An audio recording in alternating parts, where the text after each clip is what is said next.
this is pretty much how it's done. Supposed to take this thing off and then get disc brakes, because that's better. So let me show you how to do that, because most of the videos I see on YouTube are retarded and they're not filming it correctly. So let's hope you do a good job and film this good. Take that off. Okay, so it's first gen Cummins Dana 50 rear axle. It's pretty much tap on it with a hammer, and then these little things should pop right out. Let me get a bigger hammer. Or actually, no, that'll work. Yeah. Let me get a bigger hammer, actually.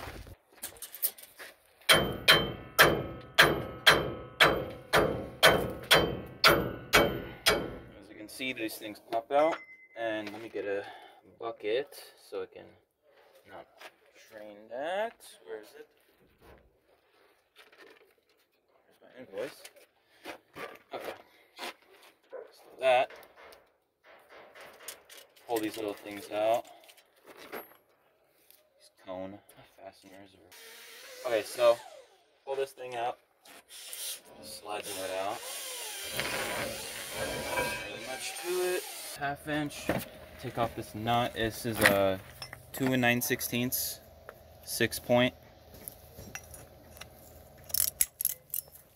Pretty much on bolts like that.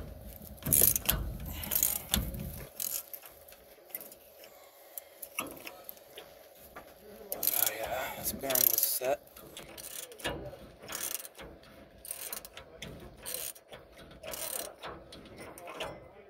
Coming out.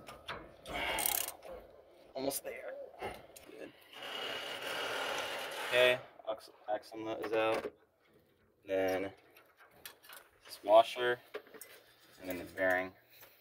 Let me go ahead and pull that out.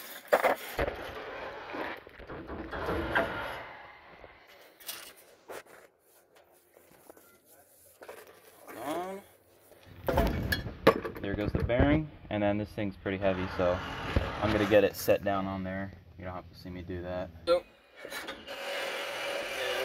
oh, look at that. And then I'm gonna set it over here. There it goes. The national seal. Not bad. So, I pretty much get pulled apart, and then these are the brakes. Shitty old drum brakes that never really work. They had a little bit of life left, but anyway, it's these 4 bolts that get off, and then yeah, okay, I'll get to that. All right, so these 4 bolts. It's a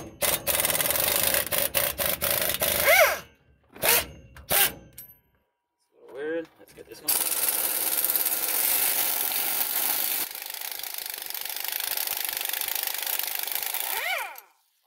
On there pretty good, huh?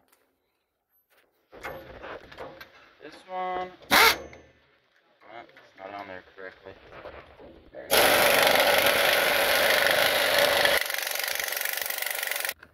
All right, so there's a brake line connected to the wheel cylinder. Let me disconnect it real quick before I pull this whole thing out. All right, so once that's taken off, this needs to be hit with a hammer, and it should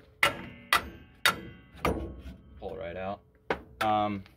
E-brake as well. Totally just forgot about that. You just pull this thing out, and then we're not gonna have the e-brake, but there is an option for that. I just didn't get it because my truck's an automatic. So you just bend these back and then pull this wire through there. So I'm gonna do that real quick. And yeah. Alright, so just bend these tabs back for the e-brake, and then that should go out like that, and then it should route through here. Alright, so that was a bitch to take off. I got it off. Throw that shit away. cut this away. Pretty much take these bolts off. Alright. Pretty much take these bolts off. And this right here is going to be our new mounting point. I'm going to clean it up with a wire brush real quick and get it ready. So pretty much just clean the surface, so it's better to mount the thing on there, the bracket adapter plate. So I bought, let me show you here. Bought this adapter plate from lugnut4x4.com, and it works, but you're gonna have to do some modifications to this bracket. It doesn't fit the calipers like how it should. And you would have to cut off like the edge of that, and then a little bit up top where that bolts onto. So I kind of got a good eye for it, so I'm just gonna mark it with a Sharpie and then angle grind it right here. And then right there, let me show you. Good brackets and everything, but they didn't make them properly for that. So let's see here. This mounts like that way, facing like that. Mounts like that. So kind of got a good eye here, so it's pretty much like right there is how much you're gonna have to cut off. Try not to cut too much next to the threads, and right here for that, just so the caliper can fit. I don't know why they made it like that so it doesn't fit the caliper, but I had troubles on the other side. So I'm showing you how to install it from their website. Let's get an angle grinder and cut this and that. Okay, so we got it on the vice grip. We're gonna cut it right there and right here. This guy, he's gonna stand back because we don't have like extra pair of safety glasses.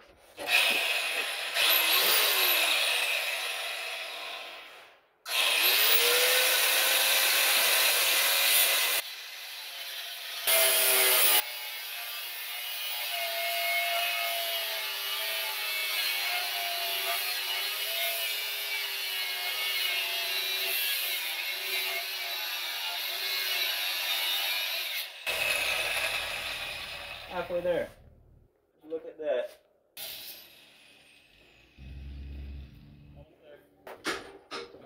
Okay. Alright, so that's grinded down.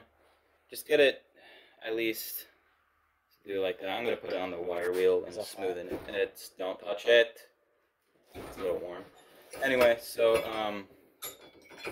that's how the bracket is supposed to be made. So if you guys are watching this, do better on that. Always wear protection. Anyway, so get it down, smoothing it up very nicely. Now it's ready to be installed for real, because yeah.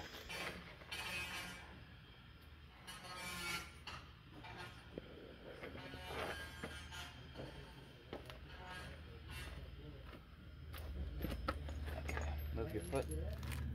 So this is the most important. Alright, so this is the most important part. This kit obviously didn't work, so I had to improvise it. And by that, so if you were to mount this, it would be all the way back here, right? And the rotor would be way too far away from the caliper.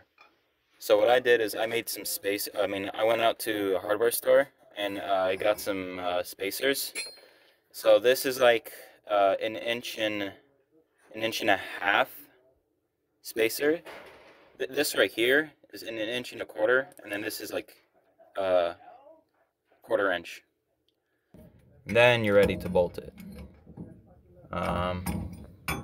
So I want to bolt it right next to this brake line. So that would. So these threads are 1/2 by 13. Bend it down. Make sure it's snug on there. What's the size of the bolt? It's a 3/4.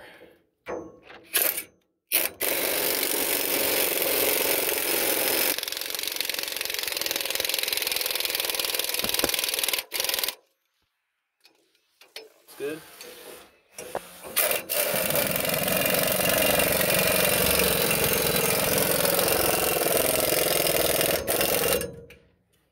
And one more left.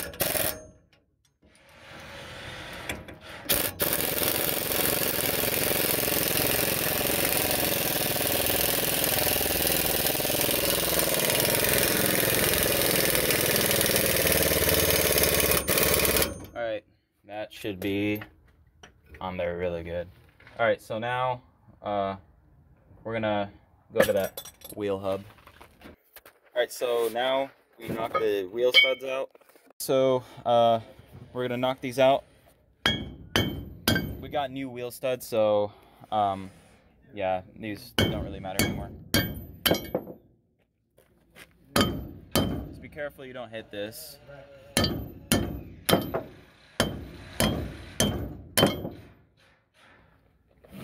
And just go all the way around to separate. There you go. Alright, so separating the hub from the drum. That part is pretty easy. We got new wheel studs for that, so we're not going to need these anymore.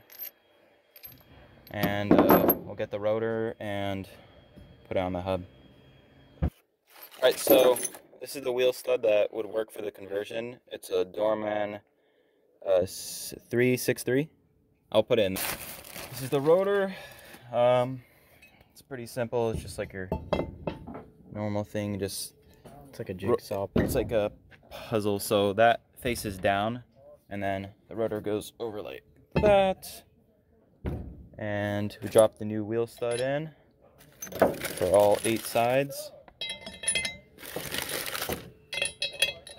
And we smash them in.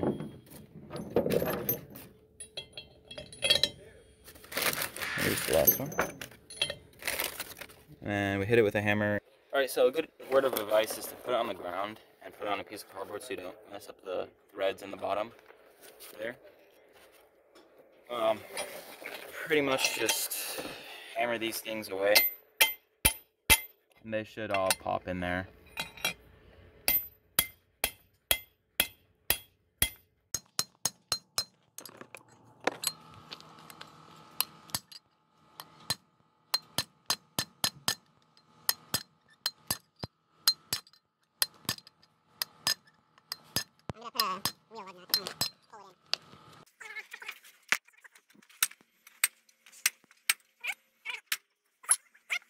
Came out all the way, and also over here, see how that is popping out?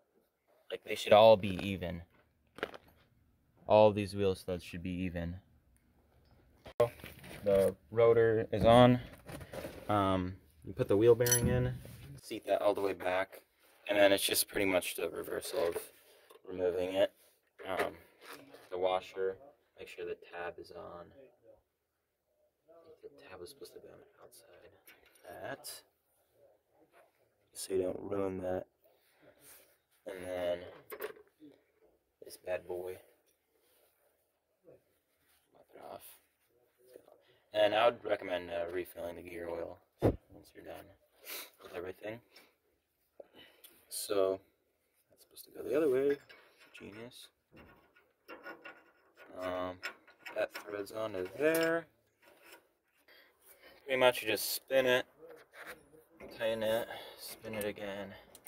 So it's not really able to be spun.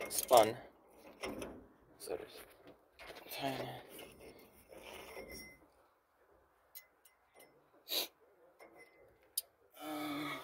Yeah, just tighten it more.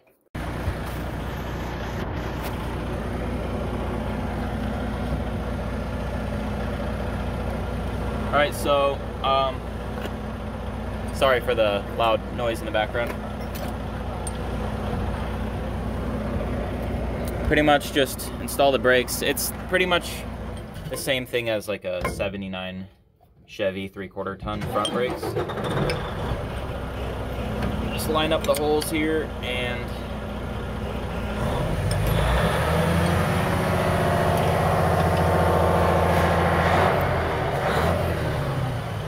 Allen key to tighten them, and then if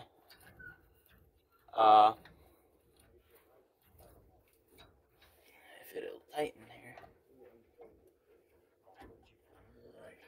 pretty much tighten those two, and then the brake line hose. Just do that real quick. All right, then this kit should include the hose. Thread that in there. Thread that hose into the caliper. You get the idea. That's pretty much how you install this thing. I set the bearings. Brake fluid. You should just bleed the brakes. And one last thing here. Get a new master cylinder.